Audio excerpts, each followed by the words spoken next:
મારી એક વાત યાદ રાખજે, જીવનમાં બહુ બધી તકલીફો આવી શકે છે, પરંતુ તેનાથી ડરીને ભાગવું જોઈએ નહીં.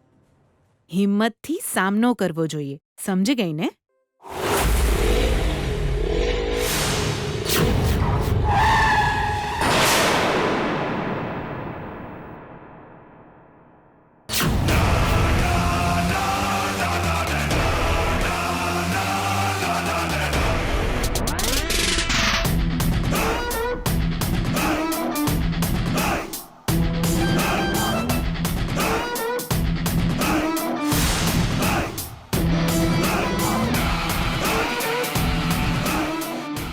અરે, આ તો આપણો વિજય છે ને?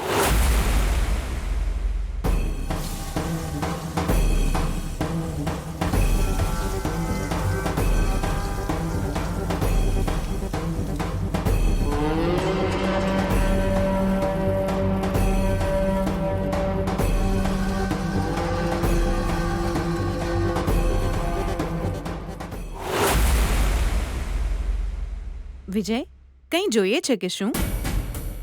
આપણી કાર જોઈને વાત કરવા આવ્યો?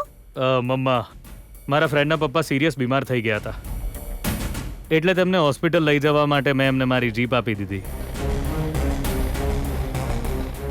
ઇફ યુ ડોન્ટ માઇન્ડ, મને તમે ઘર સુધી ડ્રોપ કરી શકશો? અરે વિજય, આ તો કઈ પૂછવાની વાત છે?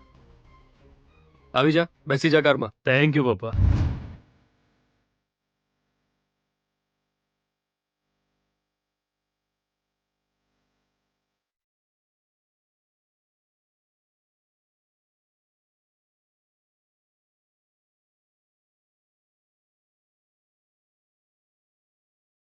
મારો દીકરો બીજાની તકલીફ જોઈ નથી કે બસ પોતાની કાર આપી આવ્યો. બહુ ડાયો છે.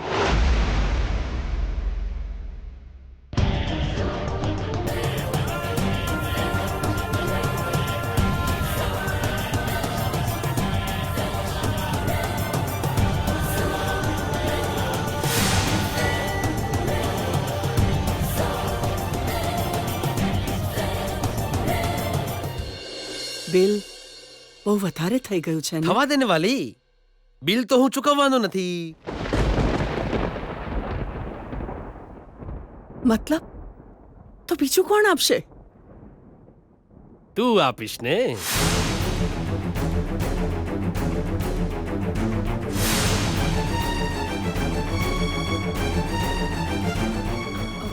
જી ચૂપ રહો ને, આવી મજાક ન કરો. હે? એ આ બીપી વૈષ્ણવ ક્યારેય મજાક કરતો નથી. જી મારી પાસે આટલા પૈસા નથી. હું તો તારી જ વાત ફરીથી બોલી રહ્યો છું ને વાલી. તે જ કીધેલું, બિલ તો ચૂકવવાથી મતલબ છે ને. પછી એ બિલ પુરુષ ચૂકવે કે સ્ત્રી? ખાલી પૈસા જ જીવન નથી. જીવન જીવવા માટે પૈસા જ જરૂરી નથી, એના વગર પણ જીવન જીવી શકાય છે. આવું તું જ મને કહેતી હતી ને.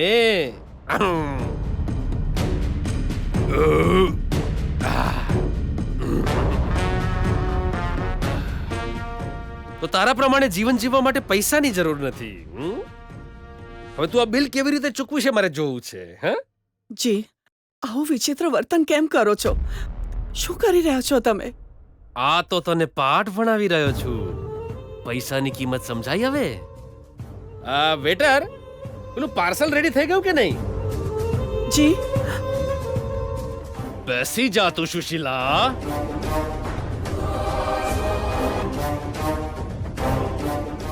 હું કહું છું બેસી જા તો. હા, પાર્સલ આપને ભાઈ.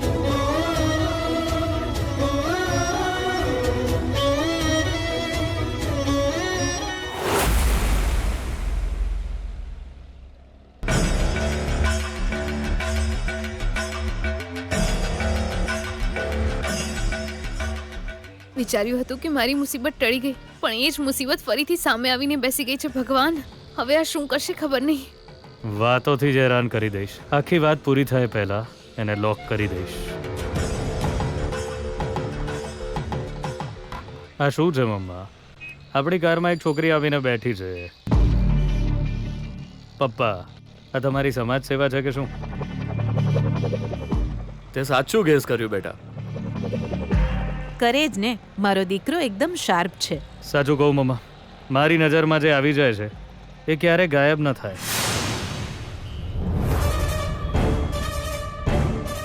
તકલીફમાં હતી. આ છોકરી અચાનક માર્કેટમાં અમારી કાર સામે આવી ગઈ. અમે જોયું તો કેટલાક મવાલી છોકરાઓ એનો પીછો કરી રહ્યા હતા. ખરેખર મમ્મા? માર્કેટમાં મવાલી છોકરાઓ વધી ગયા છે. તારા ફ્રેન્ડ્સ પણ બધા આ જ એરિયામાં રહે છે ને? મમ્મા, એ લોકો મવાલી છોકરાઓ જેવા નથી. હા, અમને ખબર છે બેટા, પણ તું એમને આ બધું કહીને માર્કેટ એરિયાના આવારા ગુંડાઓને ઓળખવામાં મદદ તો લઈ શકે છે ને. મેં ફોન કરીને પોલીસના વિશે કહી દીધું છે. ત્યાંથી પણ બચી જાય તો આપણે એમને નથી છોડવા. નથી છોડવા. બચીને ભાગી જાય અને ક્યારેય નથી છોડવા. બિચારી, આ છોકરી તો કેટલી ગભરાઈ ગઈ હતી. ડરીશની દીકરી, તે ગલીના રખડતા કૂતરાઓ તો જોયા જ હશે ને. આપણે ભાગીએ તો એ પણ કેવા આપણો પીછો કરતા આવે છે, પણ ભાગવાને બદલે એની તરફ આગળ વધીએ તો એ કૂતરાઓ ભાગી જાય છે. તારે પણ આવી જ આદત પાડવી પડશે. ઓકે? ઠીક છે સર, આજ પછી ગલીના કૂતરાઓથી થોડી સાવધાની રાખીને જ ચાલીશ.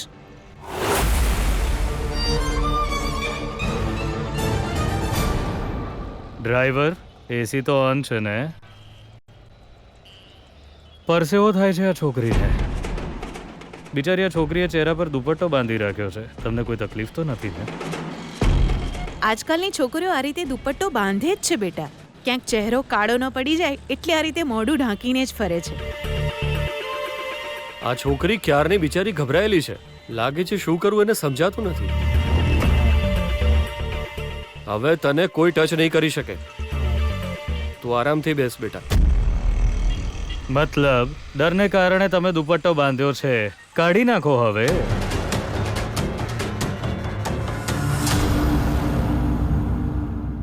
દુપટ્ટો કાઢીશ તો વિજય મને સરળતાથી ઓળખી જશે, પણ હવે બીજો કોઈ રસ્તો નથી.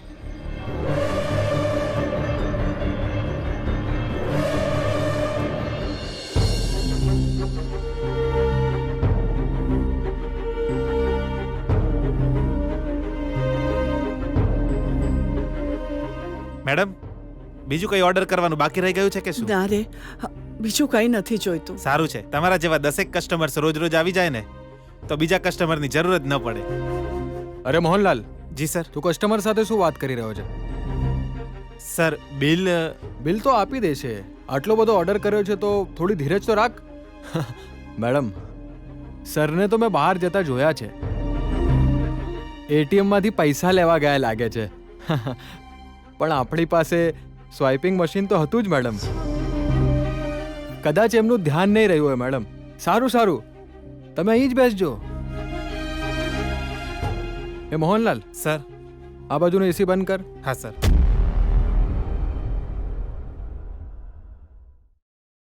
હે ભગવાન, મને એકલી મૂકીને જતા રહ્યા. મારી પાસે તો પૈસા જ નથી. હવે હું હજારો રૂપિયાનું બિલ કેવી રીતે ચૂકવીશ? શું કરું હું?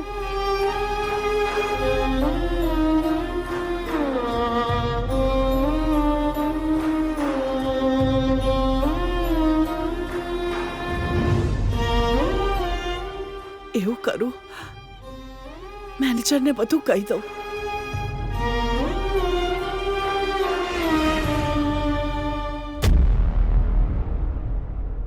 પૈસા નથી કહેવા શું માંગો છો તમે? અરે બોલો, આટલું બધું ખાધું જ કેમ? પૈસા નહોતા તો ઓર્ડર કેમ કર્યો તમે? કેટલું બધું ઝાપટી ગયા તમે લોકો? તમને થોડી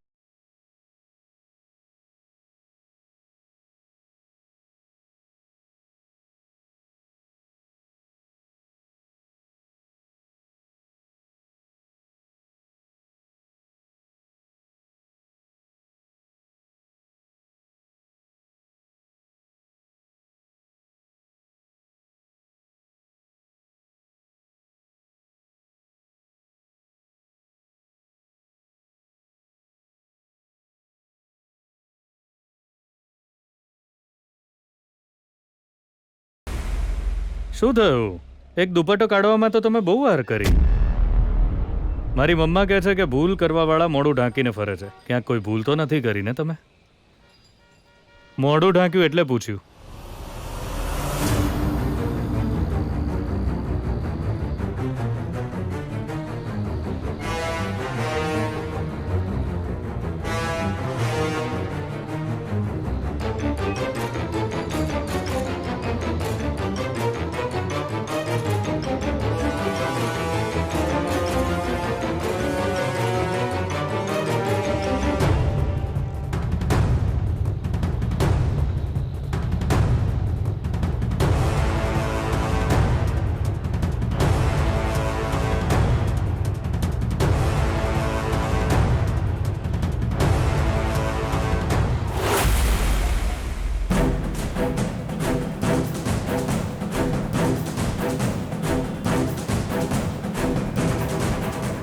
કેમ બેટા, શું થયું? અરે એ તો મારા ચહેરાને એલર્જી છે,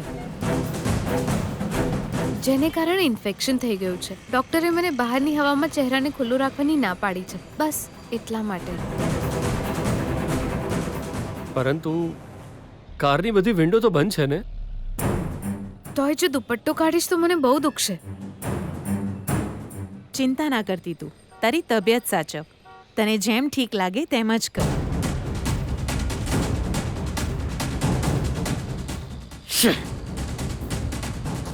મિસ થઈ ગયું. રસ્તામાં તને કઈ કોલોની પાસે ડ્રોપ કરવાની હતી? શું નામ હતું? કઈ કોલોનીમાં ઘર છે? જી, હા. પાણી આપો ને. હાલે. આ લે બેટા. મને પાણી નહીં જોઈએ. કોઈ વાંધો નહીં આંટી, આ તો ઠીક થઈ જશે, થેન્ક્સ. નાટક કરી રહી છે. કર કર, આજે તું કંઈ પણ કરી લે. મારા હાથમાંથી બચીને નીકળવું શક્ય નથી. પાણી તું નહીં પીવે તો કોઈ વાંધો નથી, હું તો જરૂર પીવું.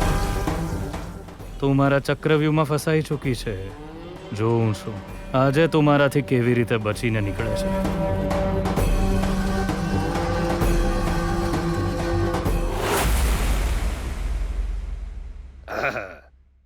ફસાઈ ગઈ? હવે તો બરાબરની ફસાઈ ગઈ. હા. અરે મને બધું સમજે છે. વાતો કરવી બહુ સહેલી છે, પ્રેક્ટિકલ કામ કરો એટલે ખબર પડે. હા, આવા બુદ્ધિ વગરનાને તો આવી રીતે જ બુદ્ધિ અપાય. કાવ્યા, ટોવેલ લઈને આવ, ખબર પડશે આજે. હા. પપ્પા, હું ઘરે આવી ત્યારે તો કોઈ હતું જ નહીં. ક્યાં ગયા હતા પપ્પા? મમ્મી ક્યાં છે? તારી મમ્મીને આવતા આજે ઘણી વાર લાગશે, તું ટેન્શન ના લેતી. હા, આ પાર્સલ પકડ, તું જઈને જમી લે.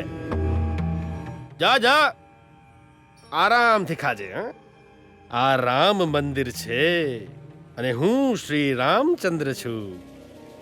જો હું આમ એકલો જ રહું તો જીવન કેટલું સુંદર લાગે છે. પપ્પા, મમ્મી ક્યાં ગઈ છે તમને ખબર છે? ખબર છે, હું જ તેને મૂકીને આવ્યો છું. એ મારા ઘરે આવતા જ પૈસા વિના જીવન જીવી શકાય એવા લાંબા લાંબા ભાષણ આપતી હતી. એટલે એની વાત ખોટી છે સાબિત કરવા એને શાંતિથી બેસાડીને આવ્યો છું. પપ્પા, તમે શું કહી રહ્યા છો? મને નથી સમજાતું. અત્યારે તારી માને સમજમાં આવી જાય એ ઘણું છે. એની સમજમાં આવશે તો એ તમને બંનેને પણ સમજાવી શકશે ને. જીવન જે છે એ ખાલી વાતોથી નથી ચાલતું, કડકડતી નોટોથી ચાલે છે. એ વાત એને સમજણમાં આવી ગઈ હશે. તમે શું કહો છો પપ્પા? તારી માં આવી જાય ને એટલે એને પૂછી લેજે. વર્ષો પછી શાંતિથી બેઠો છું એટલે નો ક્વેશ્ચન્સ, ઓન્લી સાયલેન્સ. પપ્પા, એ અંદર જા રે તું.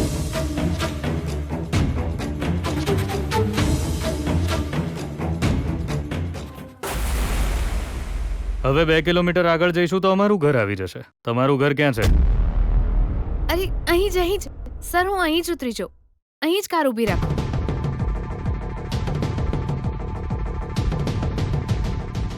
અહીં? અહીં તારું ઘર ક્યાં છે? તે તો કોઈ કોલોનીની વાત કરી હતી ને? અરે ના ના, અહીંથી મારું ઘર ખૂબ નજીક છે આંટી. સામેથી રિક્ષા મળી જશે. રિક્ષામાં જઈશ તો બહુ જલ્દી ઘરે પહોંચી જઈશ, એટલે હું અહીં જ ઉતરી જાઉં છું આંટી. સારું, સાચવીને જજે બેટા. અરે સારું કહીને તમે પરમિશન કેમ આપો છો? પપ્પા એકવાર તો પહેલા ગુંડાઓથી બચી છે, હવે પાછા એને એકલી ઘરે મોકલો છો. મમ્મા, એ જ રિક્ષામાં હું એની સાથે જઉં તમે કહો તો. એને ઘર સુધી મૂકી આવું હું. અરે ના, તમે ના આવશો. કેમ ના આવું? મારા પપ્પા રાજનીતિમાં છે. પપ્પા જનતાની સેવા અને ભગવાનની સેવા સમજે છે. જો એ આટલું કરતા હોય તો હું દીકરો થઈને આટલું ના કરું? શાબાશ બેટા. હું સાથે જઈને એને મૂકી આવું છું મમ્મા.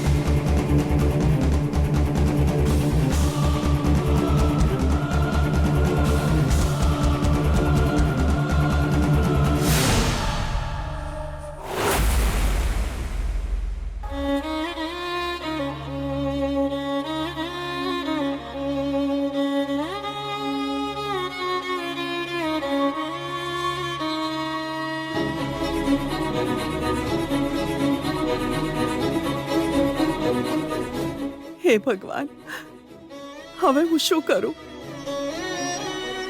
એ તો પાછા નહીં જ આવે. અત્યારે નહીં તો થોડી વાર પછી આવીને મને બિલ ચૂકવવાનું કહેશે જ. ત્યારે પણ મારી પાસે જવાબ નહીં હોય. ના, ત્યારે જે અપમાન થશે તે અત્યારે જ થવા દો.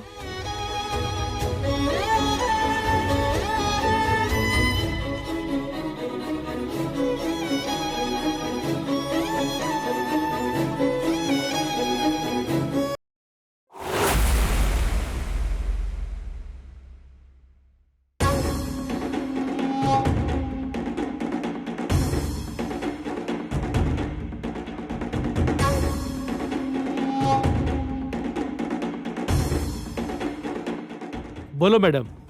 ભાઈ, ઓહ, તમારું બિલ આપો મેડમ.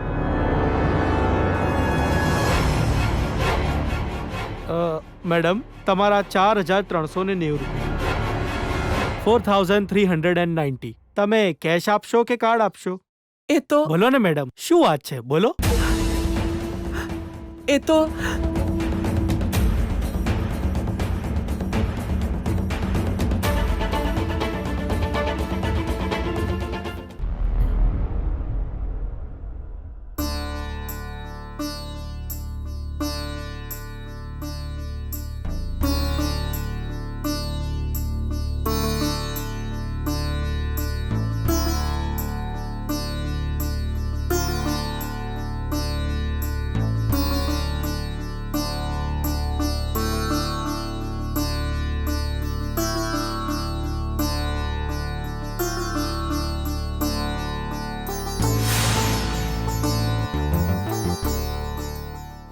આ શું થયું?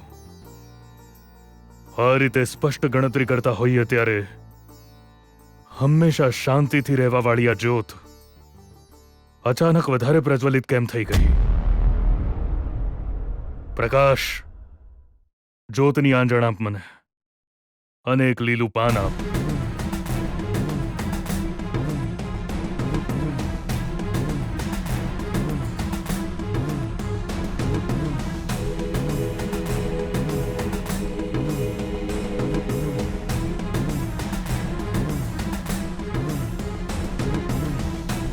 જે વિષય વેદોથી સ્પષ્ટ ન થાય તે જ્યોતની આંજણથી સ્પષ્ટ થઈ જશે ગુરુજી. વેદોમાં સ્પષ્ટતા છે જ, પરંતુ અહીં આંજણમાં લક્ષણો પણ જાણી શકાય.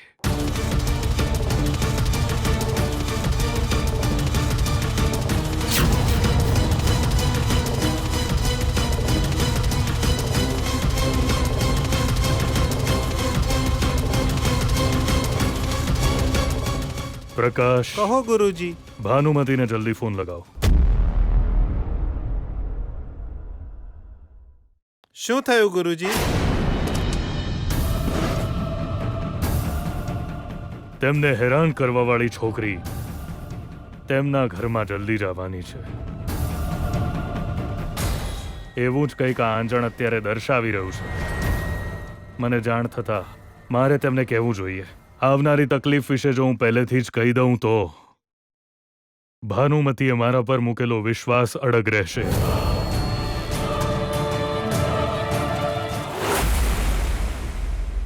તું હજુ પણ શું વિચારે છે બેટા? મારો દીકરો તારો રક્ષક બનીને તને મૂકવા આવશે. તારે કોઈનાથી ડરવાની જરૂર નથી. એની જરૂર નથી આંટી. મને કોઈ વાંધો નથી. હું એકલી જતી રહીશ. અહીં તો મને કોઈ વાતનો ડર નથી. ડર તમને નહીં હોય મિસ, અમને છે. હવે તમે અમારી જવાબદારી છો.